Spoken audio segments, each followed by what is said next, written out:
Good day, good people, and welcome to Real Chicks Rock Presents Real Discussions. I am your host, Michelle Dawsbird, and as always, I'm super excited to be here with you. It's another beautiful day in the afternoon here in Atlanta, Georgia. I'm just so excited to be here. Today is a wonderful conversation and topic. It's all about energy. But before we get into that, I wanted to thank all of our new listeners and subscribers. Thank you for joining us. Let me give you a little bit of background about what Real Chicks Rock is all about. We're all about creatively collaborating, connecting, and raising awareness regarding issues that impact women.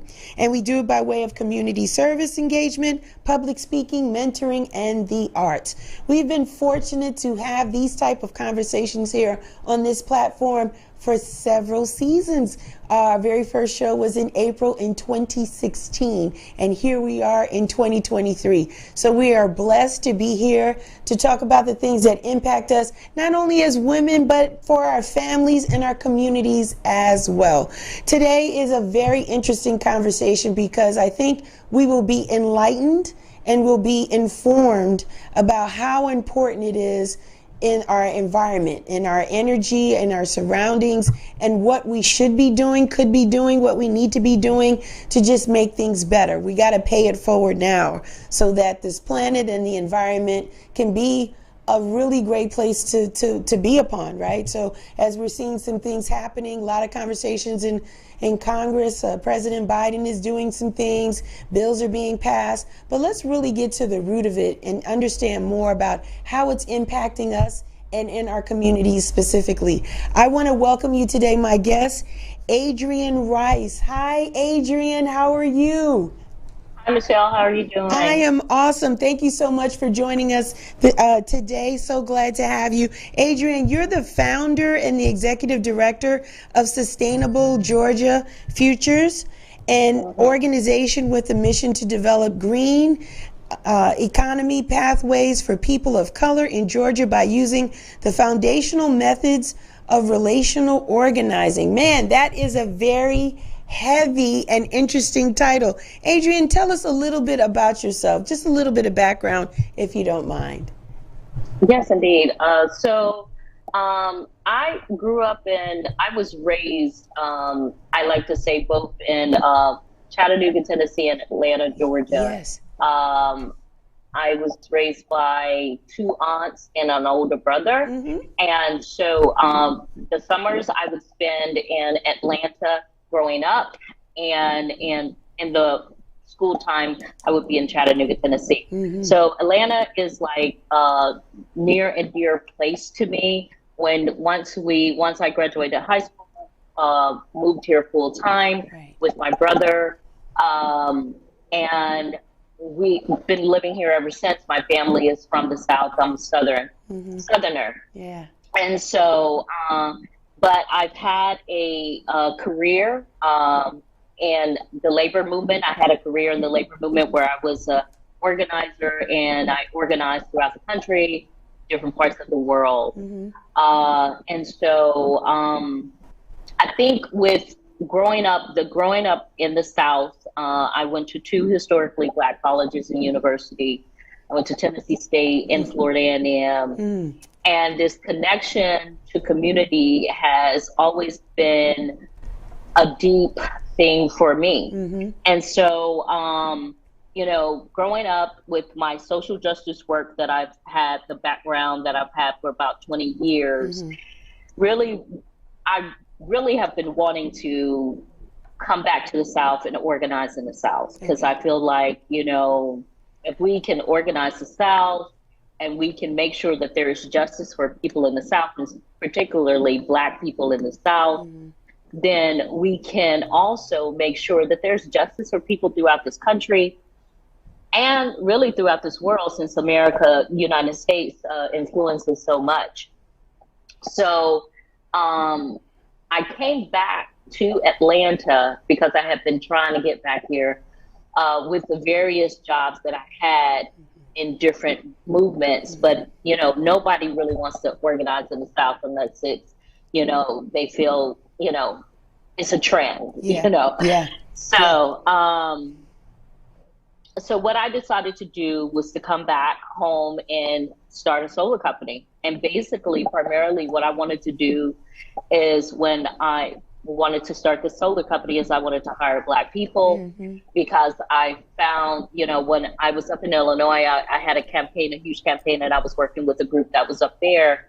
My side passion was working in clean energy. And so, I would go to conferences, I work with different folks, and I could see that there was this, opportunity that was coming up, and that the way that we needed to move forward and the way that we're going to move forward is as a country with the new jobs, the new emerging economy was the green economy. Right. And so what I decided to do was, learn as much as I could.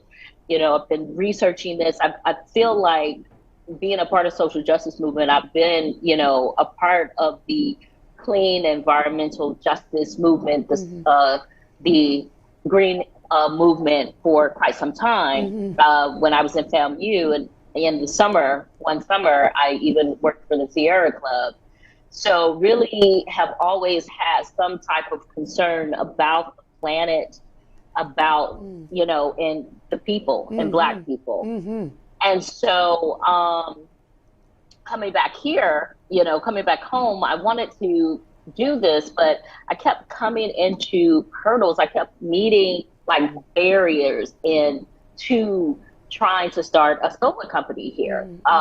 If I would have stayed in Illinois, I probably could have done it, even without a background, because in engineering or things of that nature, because there are various different aspects of getting involved with the green economy. Right. And so, but as I came back here, I found out that, the good old boys were running the show. Okay. Down here. And so met these barriers. And it wasn't just the good old boys. It was like, I'm a woman. Yes. I'm a Black woman. Yes. So it was some brothers too. Oh boy. Okay. But I'm not gonna call out anybody. No names today. We could talk about it offline. But yeah. Yeah. And so it was definitely, well, you're not going to be able to do this and that. And as I was coming back home, I began to notice some other stuff that I just wasn't really liking. And it was, I noticed that my family and my friends were struggling more. Like they were not, definitely not thriving. They were just surviving, 2 jobs to support a household. Right. And, used to be when you were in Atlanta, you could just have a job. And you could have a household and support a household with that job. And that's no longer the case anymore. No. And the minimum wage has not changed. It's $5.15 an hour, state minimum wage. And you just see, struggling. And then I had to start questioning myself. I was like, you're trying to do the solar company to just have this one company that's going to impact just a few people if you do it, right? Right. But you have spent your whole entire life organizing and organizing for justice. And the greatest injustice is happening right now to Black people in the Black community here in Atlanta. And so whether it's environmental or whether you need to address the racial wealth gap.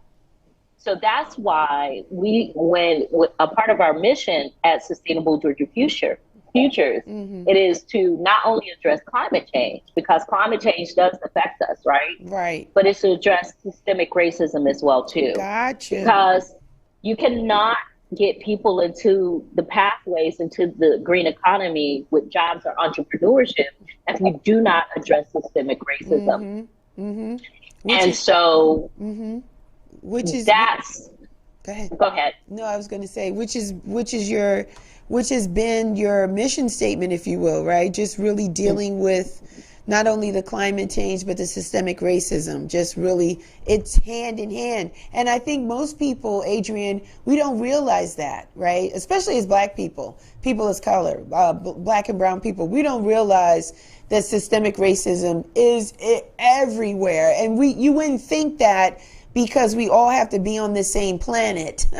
That energy that we all need, the environment that we all need, wouldn't be a thing. And you've encountered some pushback even in trying to organize down here in the South for us, at least in Atlanta.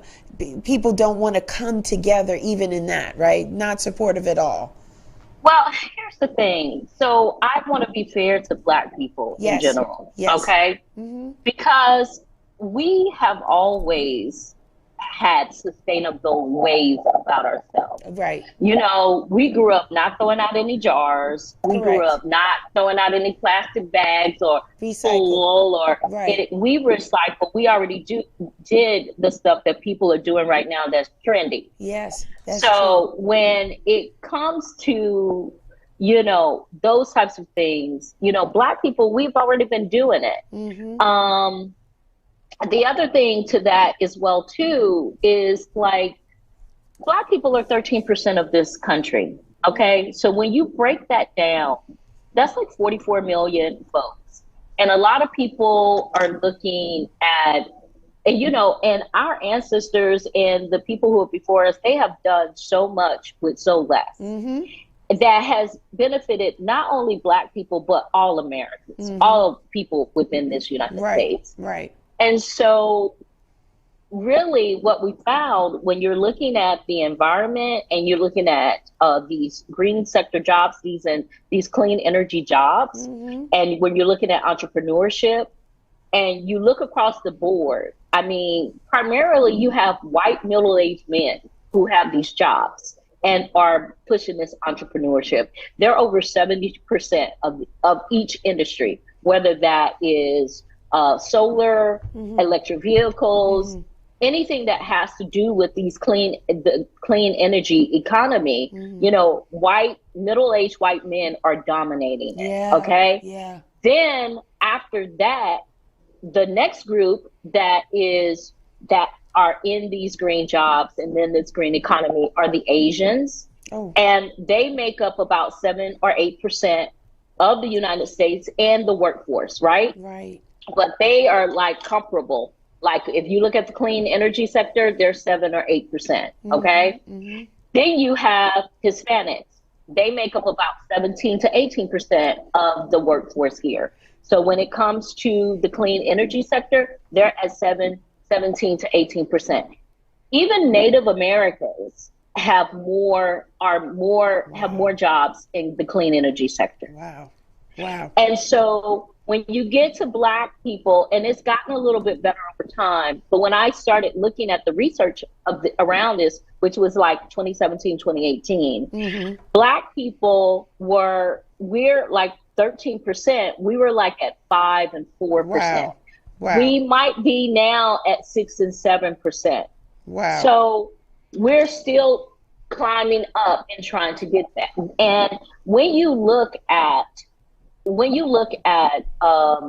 things like dumping sites and pollutions and brownfields and things of that nature, air quality issues, or coal-fired plants, they, regardless of what your social economic background is, they are more than likely to be housed in Black communities. Yes. So regardless of whether you are, you know, whatever amount of money, if you decide that you want to live in a Black community around Black people, you're more than likely something is in your community right now that is harming you through your health. Give us some examples, Adrienne. Is it like landfills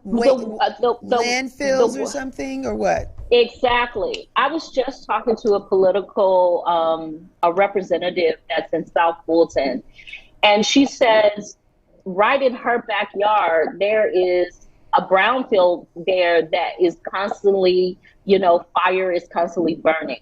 When we think about this issue with Cop City, right? Yeah. All these city council people, they voted and didn't go out and ask any community people about what they felt about that being in their backyard. Right. There's already a dumping site over there in that community that they never asked the community about. Okay. Right. So there are things that are constantly happening in our communities, and it really has to do with the way that Black people in general are viewed in this country as and our sovereignty to it, right? Right. So our sovereignty to this country has always been connected to the work. And it's very fascist way of looking at things when you think about it, because when Hitler, and during that time when they, put Jewish people in concentration camps, they tried to connect the work of the Jewish people to the work that they do in the same language, because of course they learned from us with the way that America has treated its Black Americans. Right. They learned how to use lazy, shiftless, all of those things to relate and also give them cover for the atrocities that they were committing. It's no difference from here. So that's why I say I have to give Black people a break on this, because we're busy living our lives, trying to survive, trying to work, trying to do whatever. We don't have time to know what all these new, emergent economies are. But it's not to say that we haven't been a part of it, because we have been a part of it. We just haven't gotten ways. the proper credit for it. We haven't gotten the proper education or exposure for it. We continue to live in environments that people feel that are worthy of dumping or putting things that other people don't want in our communities. They feel that we're less than, and we are more than. It's just, you mentioned South Fulton, and I'll just say this as a side note, and it may have some relationship to energy. As I used to live in South Fulton, I used to live in Fairburn, and I used to live off of South Fulton Parkway. And when I lived there, it was beautiful, a lot of green space, a lot of trees, it was beautiful. Then I decided to move out of that area in 2019, just before the pandemic hit us in 2020. I had moved into a different city. But what I had noticed, Adrienne, was more and more distribution centers clearing the trees to put these huge warehouses in. Amazon has 4 distribution centers between 85 and 285 down to 138. There are 4. There's almost like one in each light for Amazon. So that is fuel, right? That, first of all, you took away a lot of trees. Right? So then there's fuels, because there's 18-wheelers and all these trucks that are coming out of these warehouses to deliver packages and get them to all these people. Not picking on Amazon alone. There's a Walmart one. There's been a Del Monte one for years. There was some up there, like 2 or 3 initially when I moved in the area. Now it's countless. And they put warehouses, are you ready? Across the street from where our children go to elementary school, the middle school, and the high school, right there for 138 in Fairburn. No consideration to your point about how we're living, the value of our life, the fact that our children have in a school bus have to compete with these 18-wheelers that are pumping. They're burning the diesel, they're moving the products. It's not safe to be so entwined in a residential area. This is where we live. And this is not low income, no shade, because we all have to live somewhere.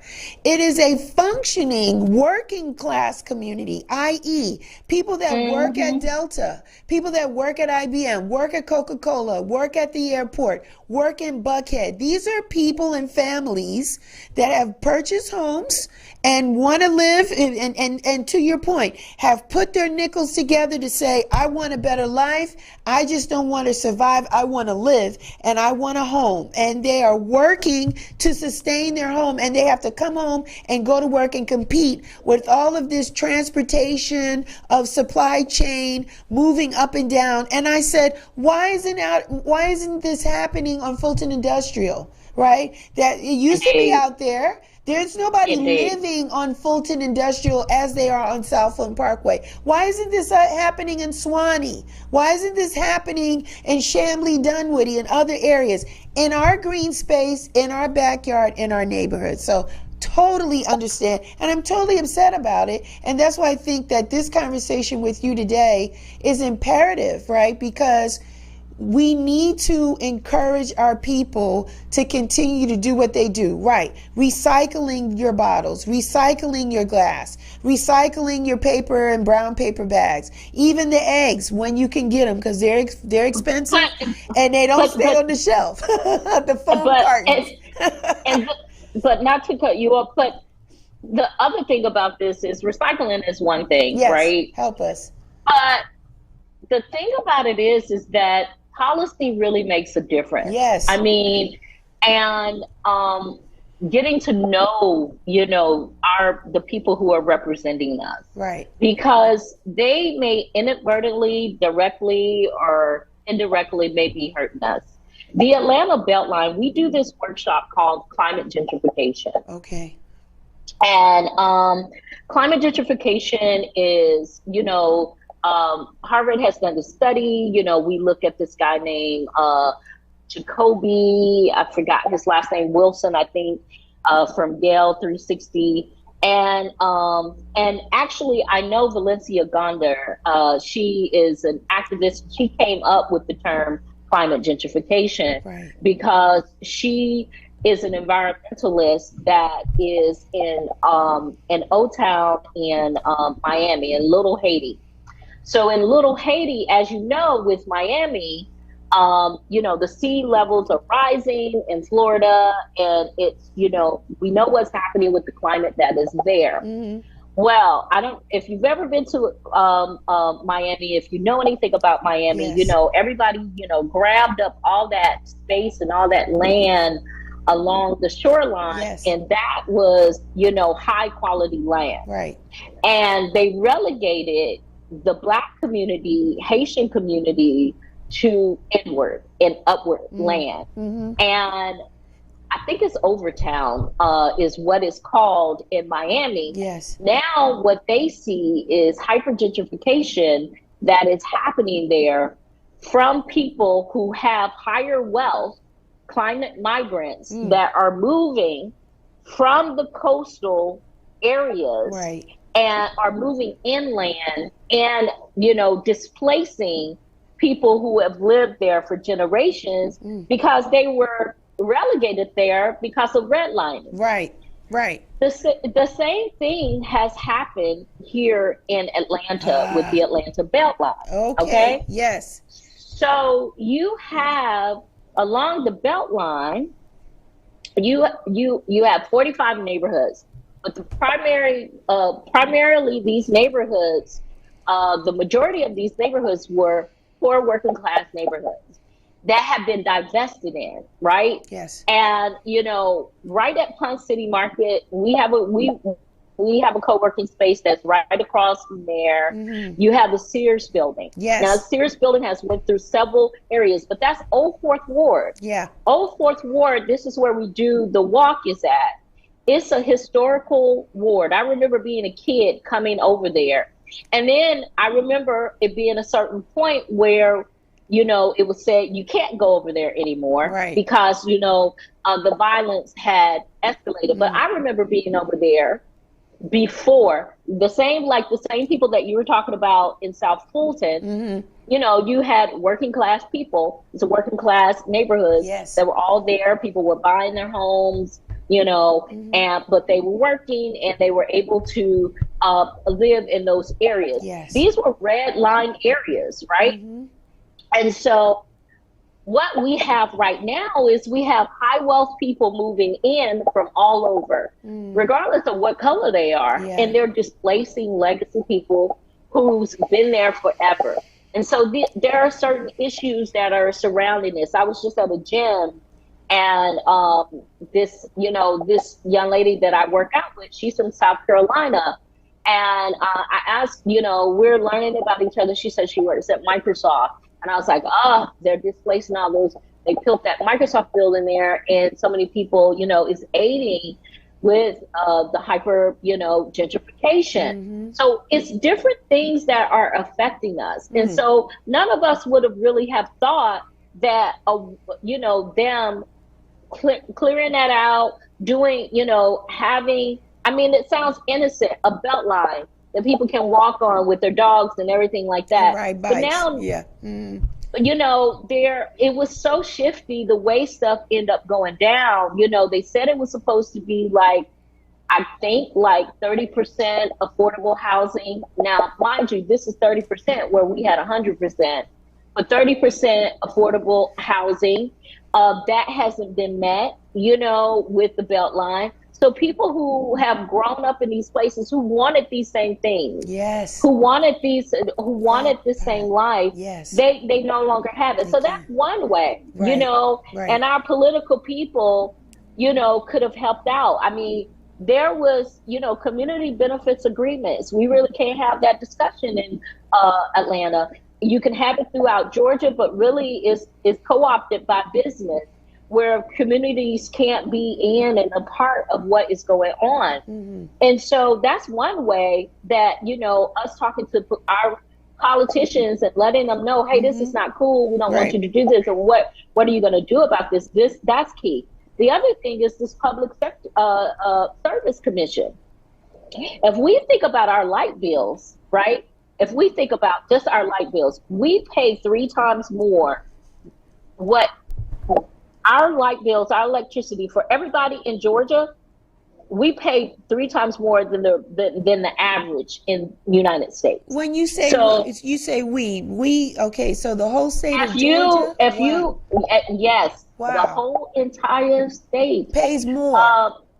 We pay 3 times more.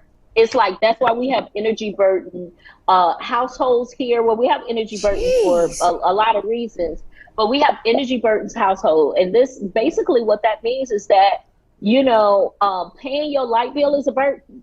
Yeah. Because when your light bill is in a lot of rural areas and some places here, almost as much as your rent or your mortgage, that's a burden, right? And so it's a burden, especially if you're on a fixed income or if you're making a certain amount. So Adrienne, let me ask you why. Any understanding as to why Georgia's 3 times? Yes. For one thing, you got to look at Georgia Power and the Southern Company. They have a monopoly here over things. And then also the public service commissions, they are all Republican. Georgia conservation voters, and the NAACP, the Atlanta NAACP, they won a lawsuit with against Georgia, the Public Service Commission, for diluting the Black vote in District 3.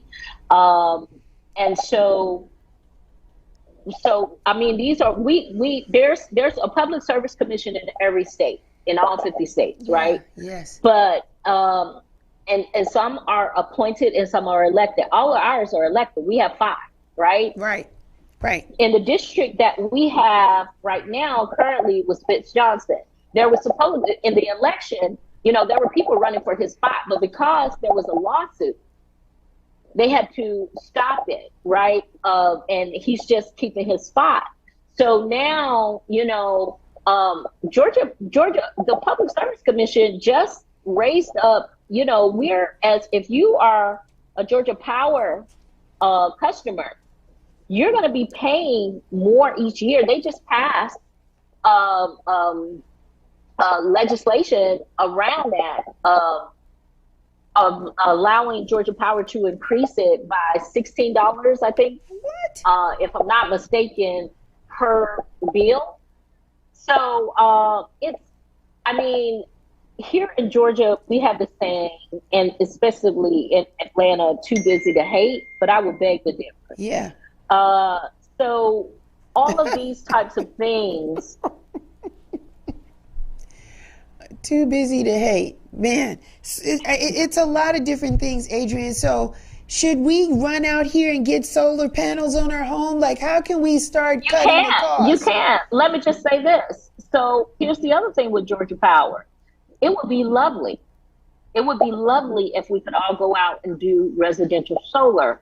When I was in Illinois and I was thinking about doing solar there, one of the reasons why you could create a whole business around this is because the state of Illinois, if you are a residential person and you want to put solar on your home, they would give you $10,000 to do so. Nice. And if you were a business or a nonprofit, you would get 20,000. Nice. Okay. We don't have legislation like that here. We also have a cap on net metering here. And that was promoted and lobbied by Georgia Power, because Georgia Power not only wants to have a monopoly on our electric bill, they want to have a monopoly on solar as well. Right, right. So that they can charge us what they want. And so the Public Service Commission is, it's obvious who they're batting for. They're not batting for the public. They're batting for Georgia Power. Yes, yes. So what we need to do is, and they do these things, like nobody knows what a Public Service Commission is. I just started speaking about it like last year when I began being in coalition with other groups that was here. And then I was like, well, isn't this something? And so when you find out, what these people are, they control all our utilities. Yes, yes. So it makes it difficult for us to even get things that will help us. Yes. So yes, it would be great if we could do solar, if we could do community solar, if we could do all that. That would help with our light bills.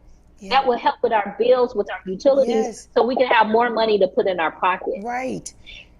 And so that is definitely something that we got to, even though I know we as a people, we have a lot on our shoulders, and, our attention is in so many places. Yeah, it is. But we have to begin to look at things that are like this. And this is what SGF is about. Okay. Yeah, we do focus on workforce development. Right now we are partnering with the city of Atlanta with the Weather Rise campaign. Okay. And we're going to be hiring people from like 6 neighborhoods that are in like the southwest area, kind of like touching up on South Fulton. Yeah. But it's in that area. And what we're doing with this campaign, we're doing outreach to over 5,000 homes in these MPUs. That's nice. And what we're going to be doing is getting them ready so that their houses can get weatherized. Mm-hmm. With weatherization, like looking at, windows, doors, insulation, and things of that nature. Yeah. But on an SGF level, and with some of our partners that we're working with on this, we want to heighten this, because we know that sometimes it's just the straight up infrastructure of a home, yes. Right? Yeah. It's not going to help to just weatherize it. You have to do other things. So this is a pilot program, mm-hmm. Right? And so we need to be successful with it. There's groups that's already been doing work around it. We're partnering with them. Right. And so, and if this is successful with the 200 homes that we can show that there's weatherization, that they were able to get it, and that there is a need not only for weatherization, but also other stuff with infrastructure, then maybe, I don't know if you guys are familiar with the Infrastructure Act that Biden administration pushed through. But there's $370 billion, y'all. Yeah. And it's throughout the United States, and billions, not millions, billions of dollars will be coming to Georgia in the wake of that. Okay. So, there is opportunity with solar, with electric vehicles, with this weatherization, for jobs in entrepreneurship. I got a bunch of questions, Adrienne, so let me jump in here and get with the questions, because you have definitely provided a lot of information here, so I want to start asking some things. My first question is, what is a clean energy job? You mentioned that, you stated that. What does that type of job look like? Just so we're educated. What's a clean energy job? Oh, that is a wonderful question. Well, I'm going to be broad and then I'm going to go down. That's fine. Okay? Yes. Okay. So anything that has to deal with sustainability. Okay. right? Okay. So any job could be a clean energy job if it's helping with sustainability, Okay. right? If it's helping with sustainability of buildings, of the planet, of people, that is a clean energy job. So that's the beauty about it, right? Okay. Because so much goes into the environment. The environment is just, we've had an environmental movement that has been connected to Lewis and Clark, which, has been connected to white supremacy, Yeah, wow. And so when you think about it, expeditions and, we're down here from down south, we think of David Crockett Yeah. and all that type of stuff, right? Yes. So when we think about the environment and things of that nature, we're thinking of the nature. We're thinking of the nature. We're not thinking of people, but people are nature. Yes. Okay? Right.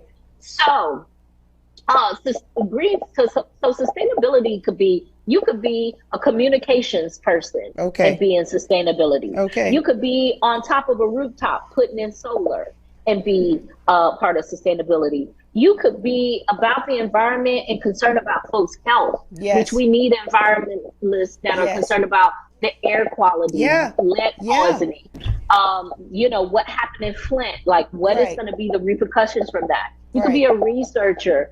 I mean, there are that sustainable jobs and clean energy jobs are the future. Yes. Okay. So, like we would go and tell our kids, in order for you to be successful, you need to go be a doctor and a lawyer. Back in the day. Yeah. Now. Back in the day. Now right? It's energy. Now, and again, Adrian, it's our lack of knowledge, right? You said it several times. We as a culture, as a community, as a people, we are very busy.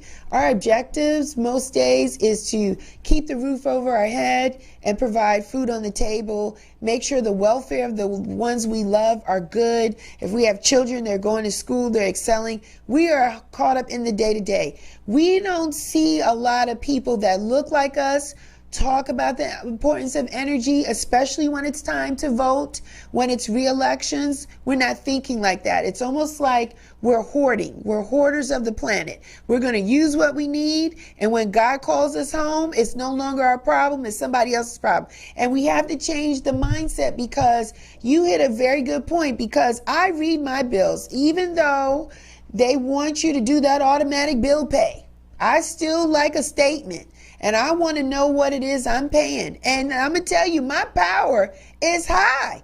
And I'm like, why? I'm not even home. The average person is not home. We are out of our houses anywhere from at least 10 to 12 hours a day, because we got to get up, get the kids ready, take them to school, go to work, be gone 8-9 hours, come home. And then we come home, we have dinner, we do a little TV maybe, then we got to go to bed and do it again. So how much power are we really using to run the refrigerator? Are you kidding me? That's the only thing that's going all day. And my internet. Those are the two things that we never cut off, right? We cut off the microwave, we're turning off lights, we turn off the ceiling fans. We're doing all that. So I want to know, Adrian, what can we do in Georgia, especially in the Atlanta metropolitan area, particularly, right, with all of this invasion of our legacy homes and communities that we were in?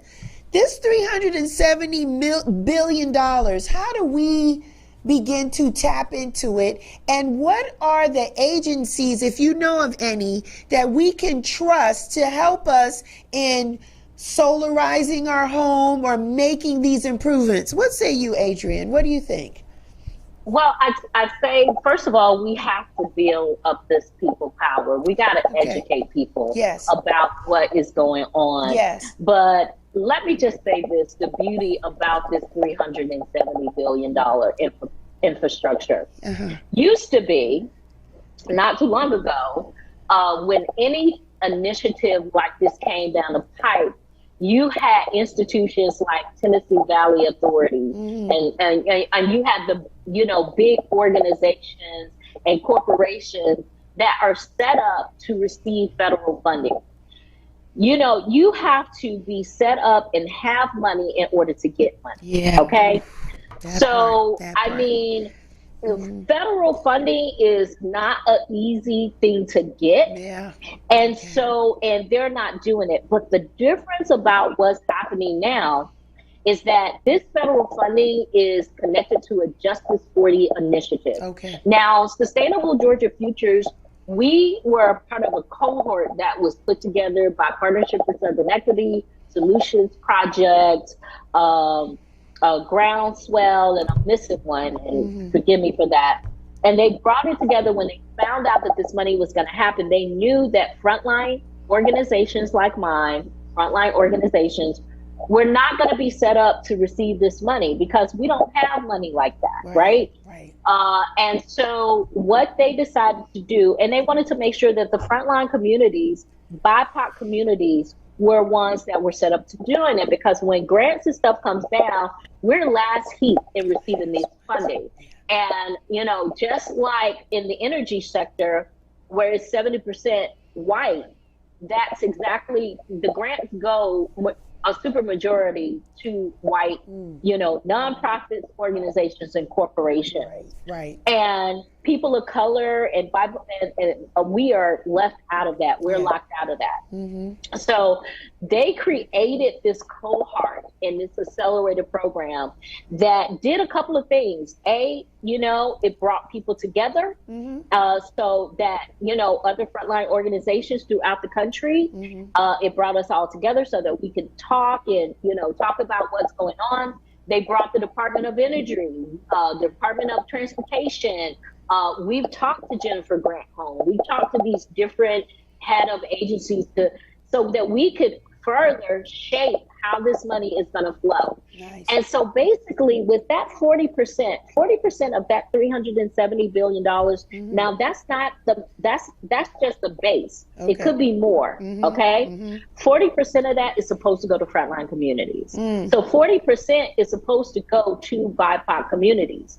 So what we find, I was on a call with the Georgia Department of Transportation. Why was SGF, we're a small organization, on this call, and other Black-led or you know, BIPOC organizations on this call with GDOT, because they were trying to figure out, how do we align with Justice 40? How do we get this money? So now organizations is not just business as usual, because I've been to 3 meetings right now with the with different city GFA. I never knew what GFA was, you know. All of these different, you know, departments that the money flows through, right? And they're trying to figure out the Justice 40. So I even saw a bill just recently. I was on a call with Georgia Solar Company. Georgia Solar is a group of us that meets together, and they're talking about forcing the community benefits agreement. Whereas if you want to get any of this funding that's coming down, it's $9 billion. I think this part of it is, if you want to get a grant with this $9 billion, any part of it, they have that much money that's going around, you have to go to the community and create a community agreement. That means you got to sit across from the community and the community tell you what they want, you tell them what you want, and you got to negotiate, and you have a year to do this. So these things are out there. So what we have to do is, I would say, it's time to engage with these organizations that are on the side. Also, with organizations like y'all, like ours, we need y'all support. We need y'all backing. We need y'all to uplift us, you know, make sure that we're getting funding. So, because we may be the first line to help people get entrepreneurship. Like SGF's whole reason is to connect people to green jobs and entrepreneurship so that we don't miss this round of money, right? And any way that we can connect, we're trying to do it. We're doing it with some programming, and some of it is just us being in a room and just knowing different people. So we're trying to, and the other thing that we're trying to do, and I try to tell people, do not have a mindset of scarcity around this situation, because the Biden administration, there is a fear out there that if Biden doesn't get in with the next term, then the way the funding might be there, but the setup with the Justice 40 is not going to be there, right? They're going to make it easier, and then it's going to be business as usual. So that is a fear. But if we stay ready, you know, and make sure, We don't have to get ready. Okay. We got to stay ready. Gotta stay ready. Okay. And although SGF is nonpartisan, we say get out there and vote your interest, right? And so this funding coming down is our interest. It's the best legislation that we have. Is it the best thing? Could they have improved it? Hell yeah, they could have improved it. Yeah. You know, it's a lot of things on it, but it could help us create some foundations. So, I mean, I would say, look, if you are set up to receive federal funding, look at the Department of Energy. I think I've named some entities that you could outright reach out to on here. Department of Transportation. And honestly, this $370 billion is across all government departments. Okay. It's going to be across all government departments. DOE, DOT, you know, they're out in the front, right? And what is, and I don't know if this is a national podcast, but if whatever state that you're in, you have the equivalent of the DOE, of DOT, and then start understanding how that money flows. And if you don't know how it flows, like we have, there are organizations that are constantly trying to educate the public about what we can do. A big bulk of what SGF does is we educate people about what's coming down the pipe. Yeah. What's coming down the pipe. We organize, but we educate as well too. That's needed. So we have what is called a climate justice education meeting. It's monthly meetings. If you go to agreensouth.org, you can sign up to be on those meetings. Last month, this May 17th, we talked about homelessness. The one before that, we talked about build to rent and preemption bills that come through that is trying to override voters. We talked about, you know, gentrification, the Public Service Commission, all of these things that I'm speaking to you about today, we have a CGM for.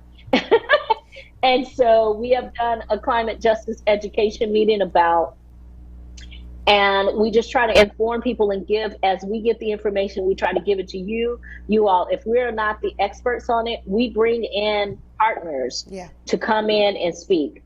We also have a fellowship program. And so this fellowship program, we have a Green Fellows program, and this program is intergenerational, okay?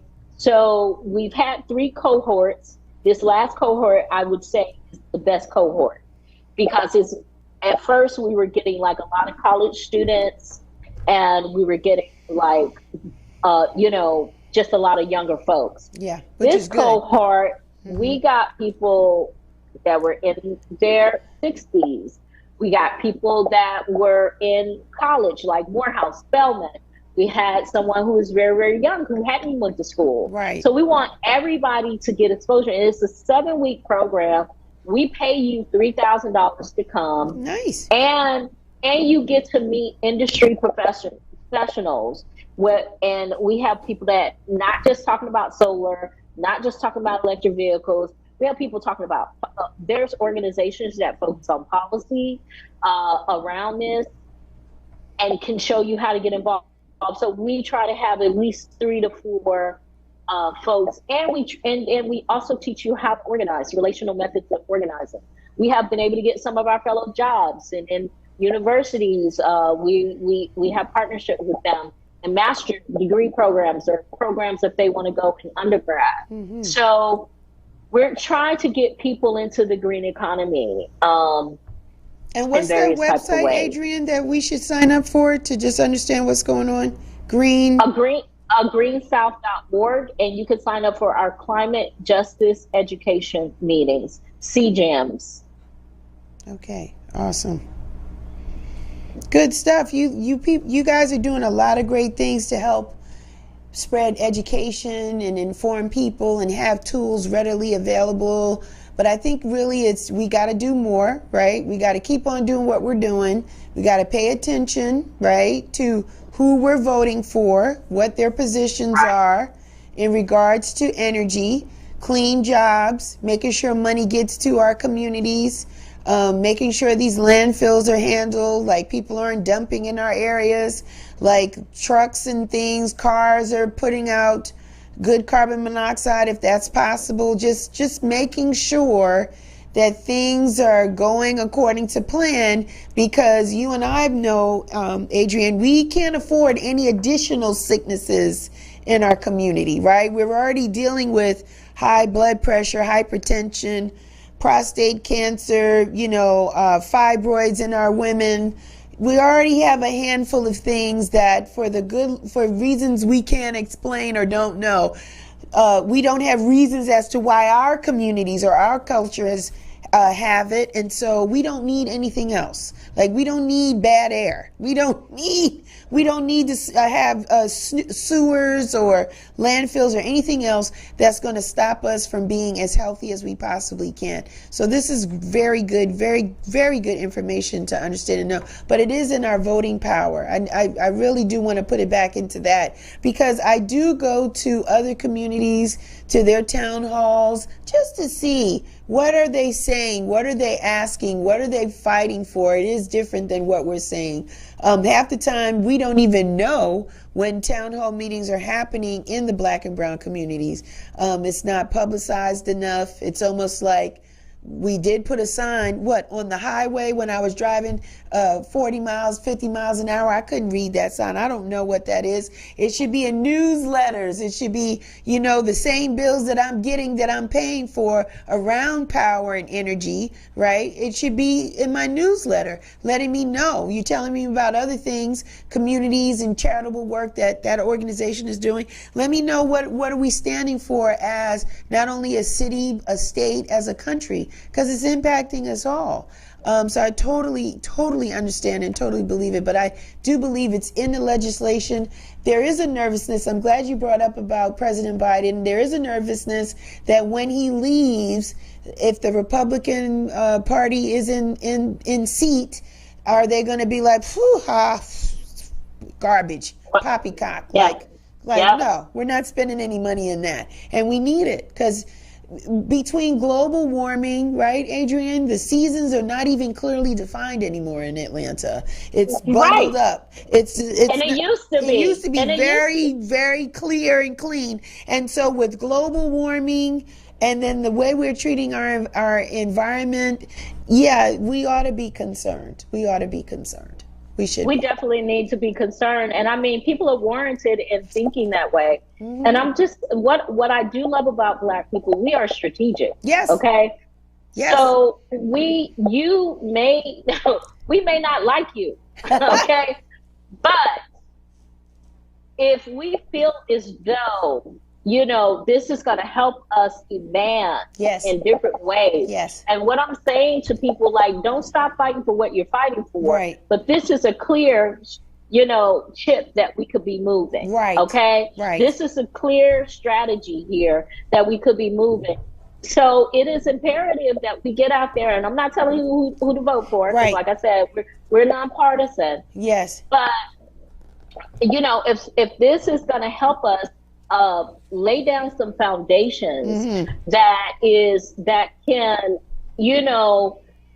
these centuries of attacks on Black communities. Right. And after slavery, when we did the timeline, because we looked and, you have homelessness, and over 40% of people who are homeless in the United States, they're Black. Yeah. They're Black. Yes. So, and there's different types of homelessness too. Yes. And so there's different levels of it. And you may have been homeless and not realize that you were homeless.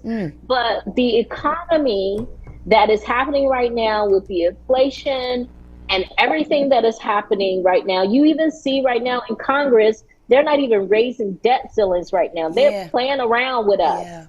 And what is going on? And when you think about COVID and you think about the frontline people, so, in the beginning, I said that we're 13% of the workforce. I saw some recent statistics that said that we were 12%. And I don't know whether or not this is true or not. There needs to be some research around this. But, where does Black Americans go? Like 1%, where did the 1% go? Right. And when you break it down, we were the front line. We were the bus drivers. Mm-hmm. We were the grocery store people. We were the people who were dropping off stuff. We are the people who are, doing with the garbage. We were the frontline people. Yes. And when we talk about that over 1 million people that passed away from COVID, right? That part of it, yes. right? So we have to be it is imperative that we are even more strategic than we normally are. Right. And we've had to be strategic in order to navigate this world that we're in right now. And we must continue to do that. Because I do see hope, in us moving forward and us being able to, turn back some of the stuff that has happened that over a century. But if I could, I don't know how much time we have, if I could leave with anything else, I would say we must be supportive of one another. When it comes to Black people in general, Black people, listen to me, there is enough for all of us. Okay? Yeah. Do not think that we are competing with each other. Right. If one is doing well, then we need to be pushing for the rest to do well. And if you're doing well, just know you wouldn't be doing it unless the rest of us was holding you up. Right, right. So we have to, there's opportunities that are out here right now. If we have each other's back, if we build real power, if we continue to be strategic, if we continue to move forward, we can make some serious improvements and changes for our communities and for ourselves. Absolutely. We can do this. Absolutely. Thank you so much, Adrienne. How can the people find you? How can people find you? Greensouth.org. Awesome. Awesome. Thank you so much for your time this afternoon. This was amazing and very informative. We got a lot of work to do, but as long as you still have hope, I got hope too. So we'll keep doing what we need to do to make it better, not just for us here, but for the generations to come. That's just so vitally important. That's my time. Real Chicks Rock. You know me. I am everywhere. You can find me on Instagram. You can find me on Twitter. You can find me on Facebook. Go to the website, realchicksrock.com. Subscribe. We blog. You don't want to miss this. Go subscribe to the YouTube channel. You don't want to miss these shows. Yes. Hit the little bell to be notified every time we upload a new show on our YouTube channel, Real Chicks Rock. Yes. This was awesome. But you know what? This is my time. So let me tell you, as I always do, may you live to be 101 and I live to be 100 minus a day. So